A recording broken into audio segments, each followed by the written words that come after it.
Siva Yongki, selamat pagi semua, shalom. Eh, Puji Tuhan, Tuhan baik, kita semua masih dibangunkan tanpa kurang suatu apapun. Kalaupun ada yang sakit, saya percaya firman Tuhan akan memberikan kesembuhan. Amin. Saudara, seperti yang tadi Pak Yongki bilang, saya akan mengunjungi Indonesia. Tadinya sebetulnya mengunjungi Indonesia itu sebelum besok ini saya pergi, udah saya rencanakan untuk lebih dulu pergi. Tetapi ternyata puji Tuhan di Indonesia terjadi kerusuhan, mungkin Tuhan hindari saya dari kerusuhan itu sehingga dipospon. Tetapi apapun yang terjadi, ya saya tetap kontek-kontekan dengan keluarga, gimana keadaan situasi di Indonesia, dan ya terus terang agak cemas juga, agak khawatir juga dengan keadaan mereka. Tetapi apa yang saya akan bagikan hari ini, Tuhan berkata nggak usah khawatir, nggak usah takut. Makanya renungan kita untuk pada pagi hari ini saya beri judul saya tidak berjalan sendiri ya. Nah, saudara, jadi suatu hari dulu saya pernah hiking sama teman-teman saya berjumlah 12 orang, dan pada saat saya hiking, ya namanya juga dulu masih muda lah ya saudara ya, kita di Indonesia waktu itu ke gunung, kemudian kita naik gunung, kita lewatin rumah-rumah penduduk, kemudian kita lewatin sawah-sawah, dan akhirnya tanpa sadar kita nyasar, dan udah nyasar gitu hari mulai gelap. Kalau dulu itu kita nggak ada handphone, jadi nggak ada kompas, segala macam saudara, dan yang bawa senter pun sedikit, dan kayaknya waktu itu saya ingat banget kurang memadai untuk menerangi jalan yang udah mulai gelap di hutan. Tapi kemudian puji Tuhan pada saat kita udah nyasar-nyasar gitu, kita bertemu dengan penduduk setempat yang akhirnya menuntun kita untuk jalan keluar. Nah, saudara, bayangkan waktu itu kalau saya itu sendirian, pasti akan sangat takut sekali. Tapi puji Tuhan, waktu itu saya tidak sendirian, karena bersama dengan beberapa teman, saya jadinya tidak merasa takut, tidak merasa kesepian, dan pastinya merasa jauh lebih aman. Nah, halnya seperti hidup kita sekarang hari-hari ini, saudara, mungkin di antara kita sedang ada yang berjalan di dalam ketakutan, kekhawatiran, tapi kita harus ingat, kita harus tahu bahwa Tuhan ingatkan kita tidak pernah berjalan sendirian di dalam kehidupan kita, tetapi ada selalu Tuhan yang menyertai kita, Tuhan yang sayang sama kita, dan sangat mampu menolong kita, sehingga kita akan selalu memperoleh kekuatan, damai, dan ketenangan. Amin. Nah, saudara, ayat utama kita pada pagi hari ini adalah ayat yang sangat terkenal, yang familiar buat kita semua, yaitu di Yesaya 41 ayat 10. Yesaya 41 ayat 10 berkata, "Janganlah takut sebab aku menyertai engkau, janganlah bimbang sebab aku ini Allahmu, aku akan meneguhkan bahkan menolong engkau, aku akan memegang dengan tangan kananku yang membawa kemenangan." Amin. Nah, ini saudara, ayat ini adalah alasan kenapa kita tidak perlu takut.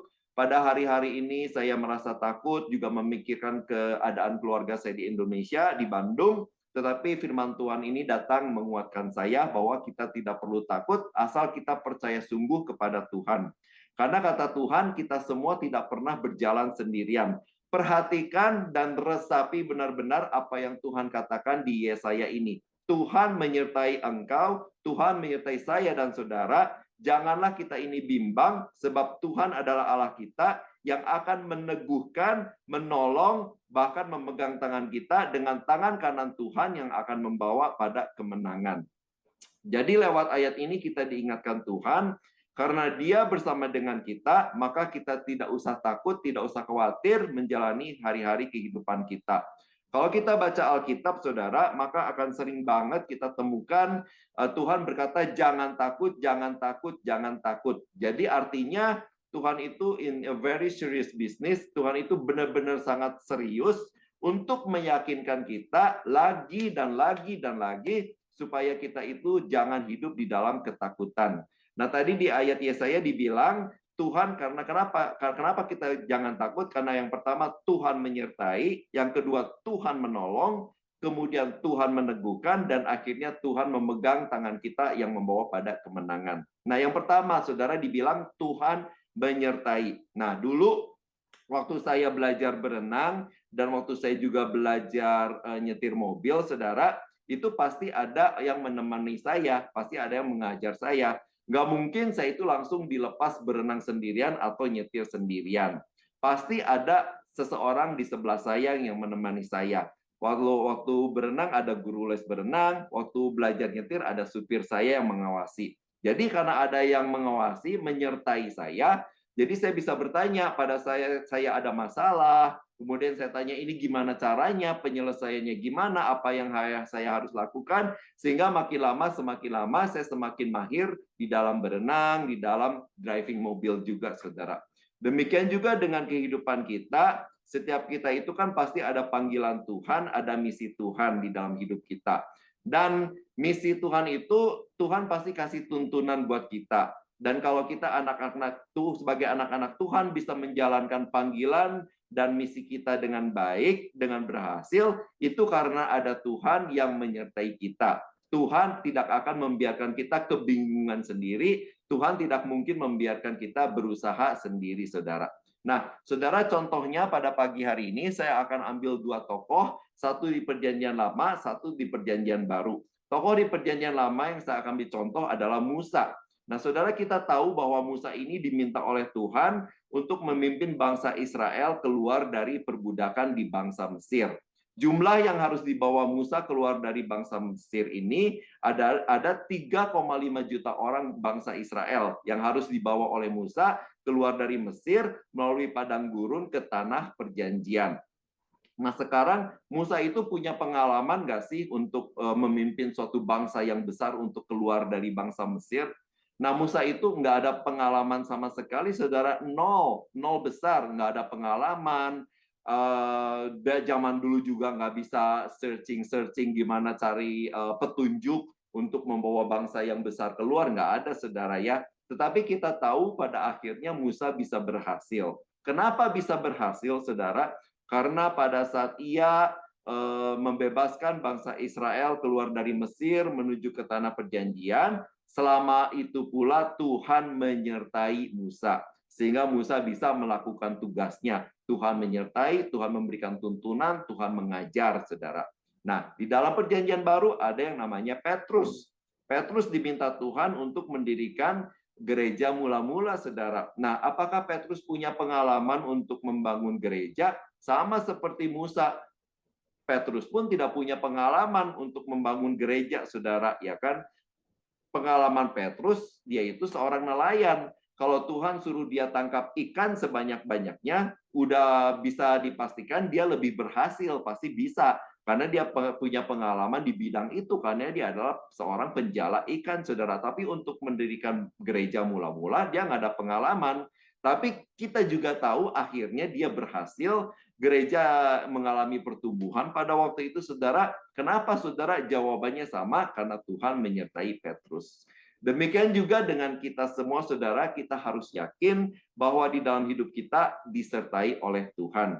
Kita yang nggak bisa apa-apa jadi bisa, kita yang nggak mengerti jadi mengerti, kita yang tidak tahu dikasih pengetahuan oleh Tuhan jadi tahu. Bukan karena kita hebat, tetapi karena ada Tuhan yang hebat yang menyertai hidup kita. Amin. Jadi kalau mungkin sekarang dari kita ada yang sedang menghadapi suatu masalah, yang kita tidak tahu gimana caranya, apa jalan keluarnya, udah buntu, tapi percayalah, kalau kita percaya bahwa kita berjalan bersama dengan Tuhan, kita nggak berjalan sendirian, maka kita juga harus percaya bahwa Tuhan menyertai kita, maka pasti juga akan ada tuntunan Tuhan. Nah, kuncinya adalah sadar di mana posisi kita, saudara. Kan Tuhan menyertai kita, Tuhan menuntun kita, saudara kan. Tuhan adalah Tuhan, kita adalah umatnya. Tuhan adalah guru, kita adalah muridnya. Tuhan adalah raja, kita adalah rakyatnya. Jadi kita yang harus dituntun oleh Tuhan. Ibaratnya kalau kita ini orang buta, Tuhan itu menuntun kita karena Tuhan itu adalah yang bisa melihat, saudara. Tuhan itu bisa melihat hari depan kita nggak bisa, ya kan? Tapi yang sering terjadi adalah kenapa kita sering khawatir? Karena kita itu sering nggak mau dituntun oleh Tuhan, saudara ya. Kita bilangnya mau berjalan bersama Tuhan, tapi kita sering berontak, nggak mau dituntun sama Tuhan. Dan yang lebih parah, justru kita yang mau narik Tuhan, saudara. Kita yang memimpin Tuhan.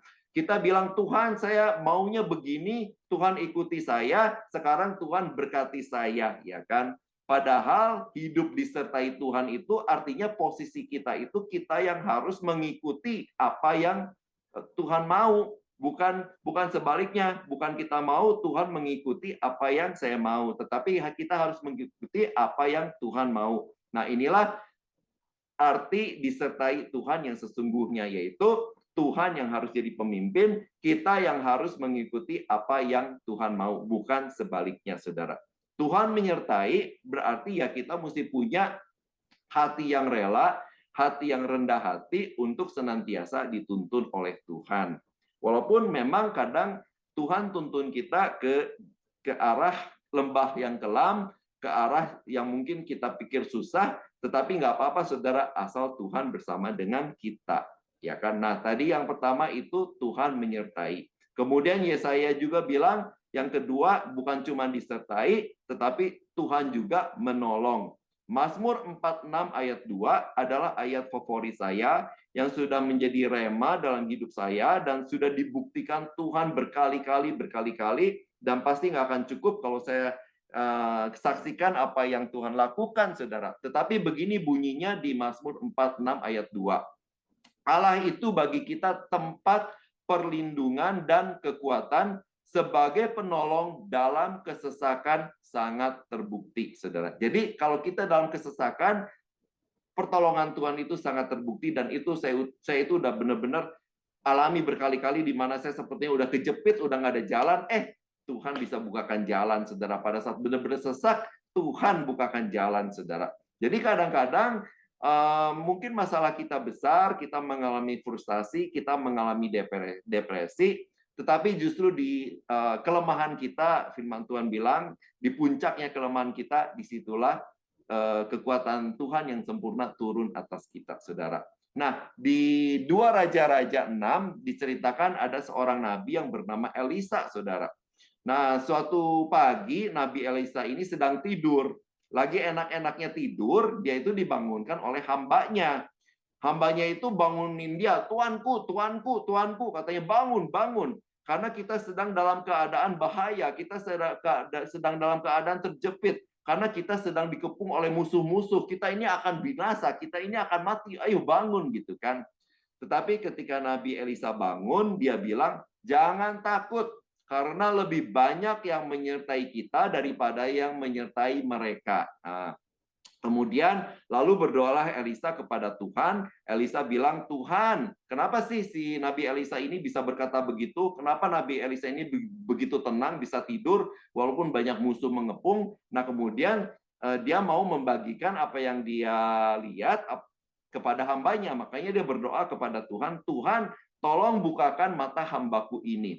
Dan ketika Tuhan membuka mata hamba bujang Elisa ini, dan si bujang ini melihat, ternyata saudara, apa yang dia lihat, dia melihat banyak sekali bala tentara surgawi, ada malaikat Tuhan yang jumlahnya banyak sekali yang sedang mengelilingi musuh yang mengepung mereka. Ternyata saudara, walaupun mereka sedang dalam keadaan seperti dikepung oleh musuh, tetapi ada malaikat Tuhan, ada tentara Tuhan yang jumlahnya jauh lebih banyak daripada musuh mereka yang mengepung mereka.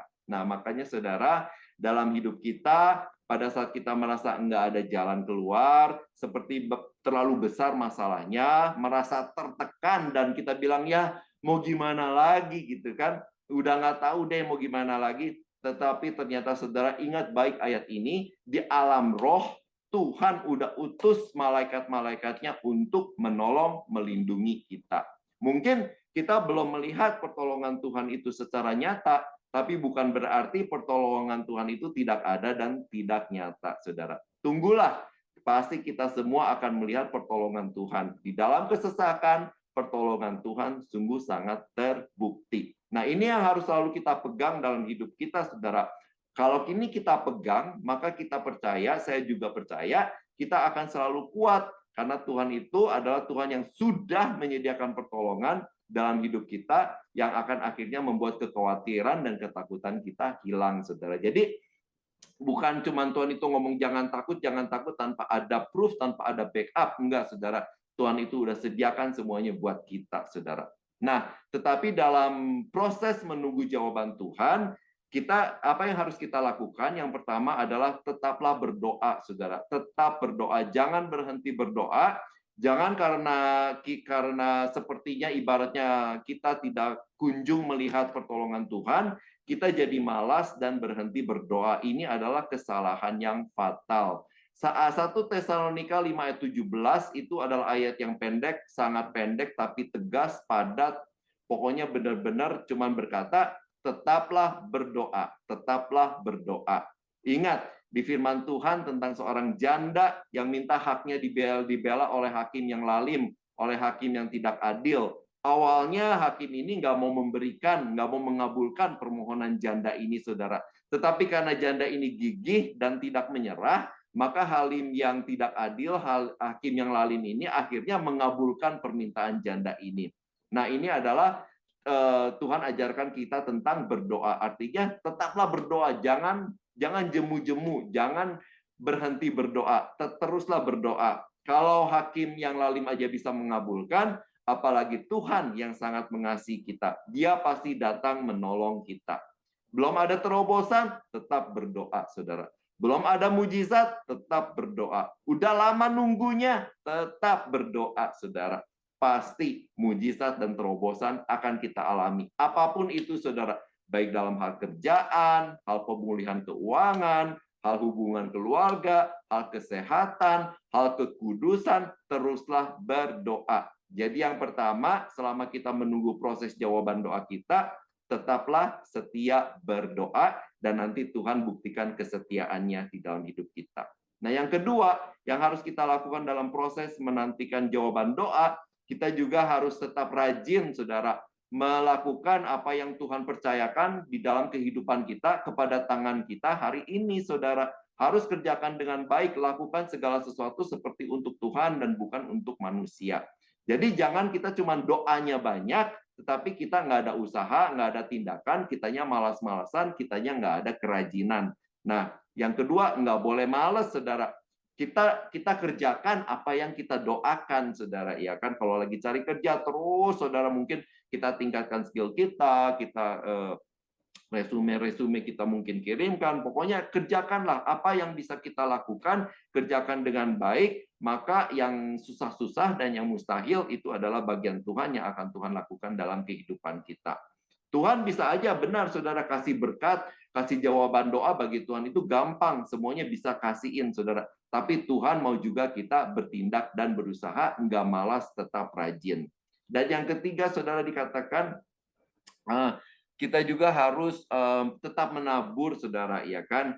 Nanti baru Tuhan bisa berkati benih yang kita tabur. Saya percaya tahun lalu kita udah banyak belajar tentang menabur. Ayatnya ingat, saudara, di Mazmur 126 ayat 5, orang-orang yang menabur dengan mencucurkan air mata akan menuai dengan sorak-sorai.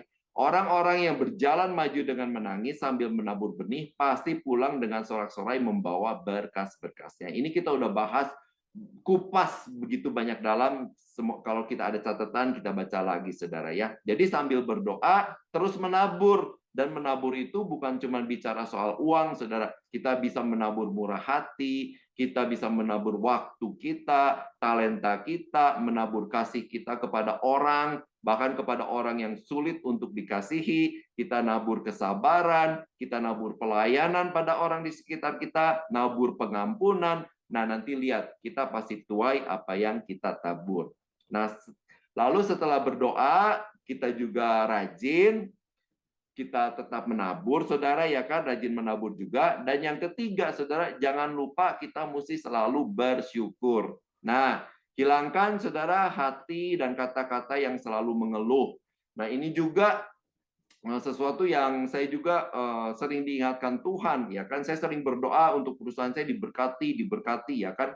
Emang diberkati, tetapi seiringan dengan diberkati, job saya juga numpuk. Kadang-kadang kalau numpuk saya, aduh, datang lagi, ya kan. Aduh, tapi Roh Kudus tegur, loh katanya minta perusahaannya diberkati. Sekarang udah diberkati, kamu dapat jobnya, sekarang emang jobnya last minute, datang lagi proyeknya. Sekarang kamu ngeluh ya kan? Oh iya, maafin saya Tuhan, maafin saya. Nah, jadi yang ketiga, jangan lupa untuk bersyukur, saudara, ya kan? Banyak hal yang kita bisa syukuri setiap hari, banyak banget, saudara. Ingat, bangsa Israel generasi pertama enggak masuk tanah perjanjian karena mereka selalu berkeluh kesah. Padahal tanah perjanjiannya udah ada. Coba kalau mereka bisa lebih banyak bersyukur, pasti deh mereka juga, saya percaya, semuanya masuk ke tanah perjanjian. Dan bukan cuma masuk, pasti ada bonusnya, yaitu masuknya lebih cepat, saudara, ya. Jadi jangan lupa ya, saudara, yang pertama tadi selalu berdoa, kemudian kita rajin dan selalu mengucap syukur. Jangan lupa untuk mengucap syukur, ya. Emangnya kalau kita mengeluh, Tuhan bilang, aduh kasihan nih si Heri mengeluh terus, ya udahlah, enggak lah, saudara, ya. Tuhan itu lebih tergerak hatinya oleh ucapan syukur, saudara, ya. Nah, untuk bisa bersyukur, jangan kita itu banding-bandingkan dengan orang lain mah udah punya ini, orang lain mah udah punya itu, posisinya begini, posisinya itu, jangan, saudara. Syukuri apa yang kita punya. Lihat apa yang kita punya, jangan lihat apa yang belum kita punya atau kita tidak punya, ya. Justru bersyukurlah, pasti kalau misalnya sekarang habis ini kita bikin list apa yang kita bisa syukurin, itu pasti banyak banget, saudara, ya kan. Ayatnya, saudara, saya kasih dua ya ayatnya. Di 1 Tesalonika 5 ayat 18, mengucap syukurlah dalam segala hal, sebab itulah yang dikehendaki Allah di dalam Yesus Kristus bagi kamu. Nah, tuh bersyukur. Efesus 5 ayat 20, ucaplah syukur senantiasa atas segala sesuatu dalam nama Tuhan kita Yesus Kristus kepada Allah dan Bapa kita, ya kan, selalu bersyukur. Nah, kemudian tadi ya saya bilang kita udah bahas menyertai, kita udah bahas Tuhan menolong, yang terakhir dikatakan Tuhan meneguhkan, saudara. Nah, dalam hidup saya, dalam hidup saudara, dalam hidup kita semua, pasti kita pernah mengambil keputusan yang salah. Mungkin keputusan yang salah itu adalah keputusan yang cukup fatal, sehingga membuat penyesalan dalam kehidupan kita, bahkan mungkin masih mempengaruhi keadaan kehidupan kita hari ini. Nah, tadi saya bilang kita mau lihat contoh Musa dan Petrus, ya. Sekarang kita lihat lagi contoh Musa, saudara. Nah, waktu itu suatu hari, Musa melihat ada bangsa Israel, bangsanya, ya saudara, lagi dianiaya oleh orang Mesir. Akhirnya Musa pikir tindakan terbaik pada waktu itu dengan menolong bangsanya, bangsa Israel itu, yaitu dengan membunuh orang Mesir itu, saudara. Lalu dia beneran bunuh orang Mesir itu, saudara. Nah, setelah dia bunuh, besoknya dia jalan-jalan. Waktu jalan-jalan, Musa melihat ada dua orang Israel lagi berkelahi. Lalu Musa mencoba untuk memisahkan, melerai mereka. Musa pikir, nah orang Israel ini harusnya udah percaya nih sama gua, ya kan, sama aku, karena kemarin aku udah bela nih bangsa aku sendiri dengan membunuh orang Mesir. Tetapi ternyata orang yang berkelahi itu berkata kepada Musa, buat apa kamu ikut campur urusan kami? Kamu mau bunuh kami ya? Seperti kamu juga bunuh orang Mesir kemarin. Wah, di situ Musa kaget, langsung lemes, saudara. Dia pikir dia bakal dipercaya oleh bangsanya sendiri, orang Israel. Tapi ternyata orang Israel malah jadi nggak percaya sama dia, saudara. Dan berita Musa membunuh ini mungkin udah dibicarakan, udah tersebar, dia udah jadi bahan perbincangan, saudara. Lalu karena Musa merasa, aduh gimana ya, udah ambil keputusan yang salah, mungkin juga jadi perbincangan bangsanya sendiri, maka dia lari ke Midian, dan dia tinggal bertahun-tahun di Midian. Musa merasa, aduh aku ini udah salah ambil keputusan, aku menyingkirlah. Akhirnya dia pergi ke Midian. Tetapi apa yang kemudian terjadi, di dalam rasa penyesalan, bersalah, dan hidup dalam pelarian, Tuhan muncul di hadapan Musa dalam bentuk api semak belukar. Nah, di sini Tuhan meneguhkan lagi panggilan Musa. Musa, Musa, kata Tuhan, panggilanmu itu masih ada di dalam dirimu. Awalnya Musa nggak yakin, awalnya Musa nggak percaya. Musa bertanya, Tuhan bagaimana kalau mereka masih tidak percaya kepada saya? Musa masih ingat, dia bawa lagi keluar, dia bawa lagi ke permukaan kesalahannya di masa yang lalu. Tapi Tuhan tetap ingatkan Musa, Tuhan tetap meneguhkan Musa, sampai akhirnya Musa berani dan maju membebaskan bangsa Israel, karena Tuhan tetap meneguhkan Musa, terlepas dari segala kesalahannya yang fatal. Tuhan teguhkan Musa, saudara. Demikian juga kita, saudara. Mungkin kita pernah mengambil keputusan yang salah di masa yang lalu, yang akibatnya mempengaruhi kehidupan kita pada hari ini, saudara. Mungkin kita masih ada perasaan bersalah, perasaan guilty, minder, tetapi yakinlah kalau kita berjalan dengan Tuhan, Tuhan itu setia. Walaupun kita ambil keputusan yang salah, Tuhan tetap bisa pulihkan dan membuat indah masa depan kita. Amin. Nah, kemudian contoh Petrus, saudara. Nah, si Petrus ini juga kan pernah berkata kepada Tuhan Yesus pada saat Tuhan Yesus mau disalibkan, dia bilang, oh Tuhan, pada yang lain mengkhianati engkau, aku mah nggak mungkin mengkhianati engkau, bahkan nyawaku sendiri akan kuberikan kepadamu, aku akan tetap setia. Nah, itu janjinya sama Tuhan yang kayaknya benar-benar serius banget Petrus ucapkan kepada Tuhan Yesus. Tapi kita tahu pada akhirnya ketika ada seorang yang melihat Petrus, dia bilang, ini dia salah satu murid Tuhan Yesus. Nah, lalu Petrus jawab apa? Petrus menyangkal. Petrus bilang, enggak, bukan aku orangnya. Siapa itu Yesus? Aku nggak tahu, aku nggak kenal, ya kan? Dan menyangkal sampai 3 kali. Awalnya udah janji pada Tuhan, tapi Petrus gagal dan tidak menepati janjinya. Lalu Petrus malu sama dirinya, lalu Petrus kabur dan kembali pada pekerjaan lamanya jadi seorang nelayan. Dan dia bilang, Tuhan nggak bisa pakai aku lagi. Tapi apa yang terjadi? Di Markus 16 ayat 7-8, ini adalah kisah kebangkitan Tuhan Yesus.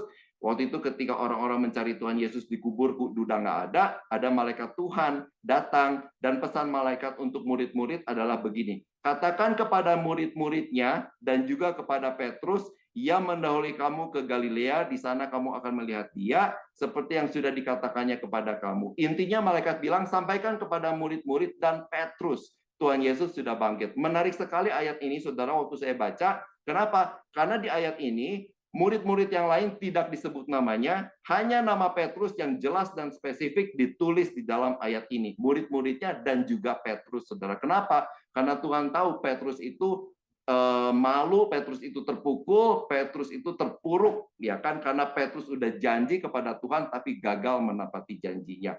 Makanya setelah Tuhan Yesus bangkit, Tuhan Yesus itu sengaja datang kepada Petrus, bicara kepada Petrus di tepi Danau Tiberias, dan memulihkan posisi Petrus sebagai seorang murid Tuhan Yesus, saudara.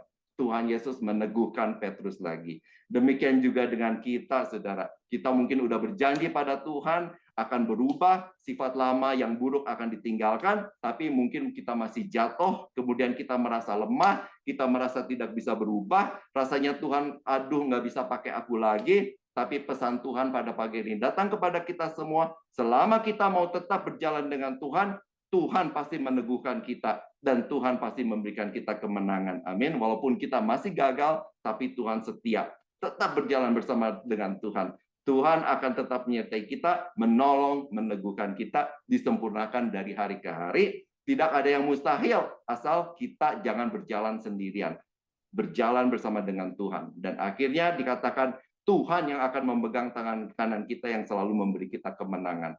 Ilustrasi yang diberikan Ibu Ona di dalam khotbahnya, dibilang pada saat Tuhan memegang tangan kita itu dengan kemenangan, saudara, Tuhan itu mengikatkan tangannya kepada tangan kita. Sehingga kita kemanapun nggak akan terlepas dari tangan Tuhan. Dan Tuhan yang akan selalu menuntun hidup kita. Kita nggak pernah berjalan sendirian. Amin. Tuhan Yesus memberkati, semoga perenungan pada pagi hari ini memberikan kekuatan dan menjadi perenungan yang boleh kita lakukan dalam kehidupan sehari-hari. Amin.